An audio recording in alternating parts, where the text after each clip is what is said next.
Bonsoir, bonsoir, bonjour, bienvenue.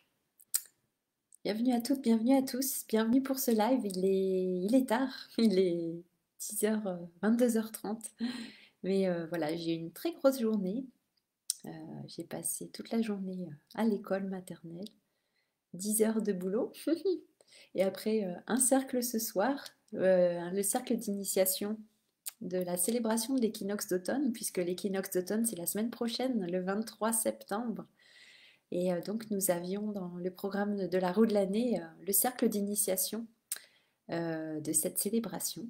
Et donc on a parlé de choses vraiment intéressantes. Il y a une magnifique méditation avec le saumon, qui est le saumon de sagesse, qui est un animal sacré. Et vraiment, voilà, plus personne ne verra le saumon de la même manière désormais. Pour les participants, c'était vraiment chouette, vraiment, vraiment un très beau cercle. Et donc, ce soir, j'avais envie de vous parler de ce thème aussi qui est lié à l'équinoxe d'automne. C'est la jeunesse et la maturité. Donc, l'âge adulte, la maturité, l'expérience et en même temps, voilà, ce lien avec la jeunesse et l'enfance.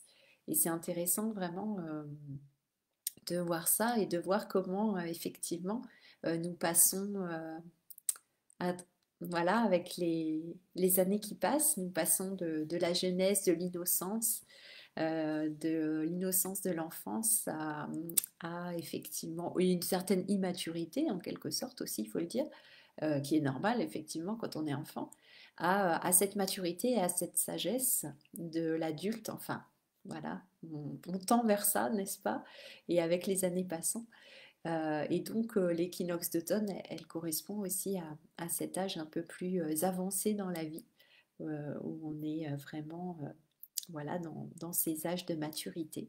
Et donc, ouais, j'avais envie de vous faire ce lien, comment effectivement, en étant des adultes, des personnes matures, en tout cas on l'espère, qui avons gagné en expérience, en sagesse, et bien comment on arrive à garder aussi notre âme d'enfant, notre joie enfantine, de garder cette innocence aussi à l'intérieur de nous, cette spontanéité de l'enfant, tout en étant voilà, des adultes matures, responsables, engagés, comme on avait vu. Donc comment on arrive à allier les deux et à avoir cette alchimie finalement entre les deux. Et je trouve que c'est intéressant, c'est pas toujours simple. Et c'est marrant parce que le fait de travailler avec des enfants en ce moment, je me rends compte, bon bah voilà comment fonctionnent les enfants, surtout à l'école maternelle, où il y a vraiment voilà, des réflexes, on pousse, un copain m'a poussé, donc je le pousse, et puis on se renvoie comme ça, on se tape dessus, et il commence à y avoir des cris et tout ça, et donc il y a cette immaturité qui est, encore une fois, qui est tout à fait normale à cet âge-là. Et je me rends compte finalement que dans nos relations d'adultes, on a encore des comportements des fois bah, très immatures aussi, où bah, c'est un petit peu ça, on m'a blessé, donc moi j'ai envie de blesser l'autre en retour, et puis on entre en fait dans ces conflits, dans ce cercle vicieux, et puis en fait je me dis, mais des fois on fonctionne comme les enfants en fait, c'est assez impressionnant. Et donc c'est intéressant à observer, donc regardons aussi, nous aussi, parfois quels sont nos comportements qui peuvent voilà, manquer de maturité, quand est-ce qu'on se laisse prendre aussi comme les enfants dans des, comment on appelle, mince, des réflexes comme ça où on a envie bah, de se venger en quelque sorte, ou voilà, de réagir assez violemment à ce qui se passe, et puis qu'on n'a pas forcément cette maturité, cette sagesse, ce recul pour prendre un moment pour voir les choses et puis avant de réagir. Donc c'est vraiment intéressant. Donc on peut observer ça vraiment dans nos comportements aussi, voilà, dans certaines relations, comment on réagit. Euh, est-ce qu'on joue encore l'enfant aussi, et, euh, et comment voilà, on peut effectivement mettre en place cette maturité, cette sagesse, avoir ouais, vraiment ce recul par rapport à ce qu'on vit, hein, c'est ce qu'on discutait dans les lives précédents. Donc c'est vraiment intéressant, et tout en gardant effectivement bah, les aspects qui nous font du bien de l'enfance, hein, comme je disais, la joie, la spontanéité, l'innocence, et tout ça on peut le garder quel que soit notre âge, c'est pas une question d'âge. Donc c'est intéressant. Et par contre, ouais, ça me fait penser aussi, vous savez, bah, dans certaines traditions, voilà, il y avait ces rites initiatiques où on passait de l'enfance à l'âge adulte. Et vraiment, c'était marqué en fait socialement, culturellement, pardon, j'arrive plus à parler l'état. Culturellement, c'était marqué, c'était reconnu, et on pouvait dire au revoir en fait à cette enfance avec tout ce qu'elle contenait, donc tout, oui, tous nos comportements de l'enfance, de l'enfant, et puis comment on arrivait comme ça à passer à l'âge adulte, et puis c'était vraiment ouais, comme une démarcation et une limite claire où on passait à un autre stade en fait dans notre vie, à une certaine bah, maturité, effectivement, encore une fois. Et donc, effectivement, je trouve que c'est intéressant dans ces sociétés traditionnelles quand il y avait ces rites de passage, parce que je pense que ça pouvait vraiment aider quand il y avait ces marqueurs, hein, ces milestones, à vraiment conscientiser en fait cette transformation qui était à l'œuvre. Et puis dans nos sociétés modernes, et ben voilà, on a perdu ça. Et donc finalement, il y a une espèce de continuité où il n'y a pas vraiment de voilà, de reconnaissance même pour nous-mêmes et puis vis-à-vis des autres, au regard des autres, qu'effectivement on est passé d'un âge à un autre, d'une époque à une autre, et puis qu'il y a eu cette transformation, cette sagesse qui est là, qui se développe, qu'on a changé. Et donc, moi, je trouve ça intéressant de pouvoir effectivement remettre en place peut-être je ne sais pas forcément de quelle manière, mais en quelque sorte des rites de passage ou au moins marquer ces passages. Alors effectivement, il y a certains anniversaires qu'on va peut-être fêter plus que d'autres, voilà, avec des dates importantes.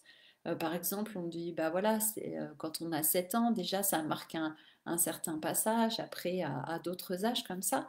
Mais voilà, ça reste au niveau des anniversaires, mais c'est plus, voilà, c'est pas des réels rites de passage où il y avait vraiment des choses. Bon, alors après, sans rentrer forcément dans les choses traditionnelles où, où on va demander aux enfants d'aller passer 3 nuits, 3 jours en forêt tout seul pour qu'ils deviennent un homme ou une femme. Mais voilà, comment on peut s'inspirer. Moi, je pense que c'est important de nos jours de pouvoir marquer en fait ces changements. Et comme dans la roue de l'année, quand on célèbre chaque saison, pour chaque célébration, ben, on honore la nature, on honore ce que cette saison a à nous apporter, de quelle façon elle va nous permettre de gagner en sagesse, en maturité, de nous faire travailler sur nous selon les énergies qui sont présentes à ce moment-là. Donc je pense qu'aussi, voilà, dans la vie, en fonction des différentes étapes de notre vie, je trouve intéressant de revenir un peu à certaines traditions où il y avait vraiment ces passages qui étaient marqués et où on pouvait prendre conscience effectivement qu'on n'était plus un enfant, qu'on n'est plus un enfant, mais qu'on est entré dans l'âge adulte et comment maintenant les choses oui, fonctionnent pour nous, quels sont nos comportements maintenant. Et je pense que ça aide aussi à nous repérer et à avancer comme ça. En tout cas, jusqu'à aujourd'hui, dans la société dans laquelle on a vécu, ça, je pense que ça aurait pu aider d'avoir ces passages-là qui sont célébrés, qui sont marqués. Ça donne des points de repère intéressants, je trouve.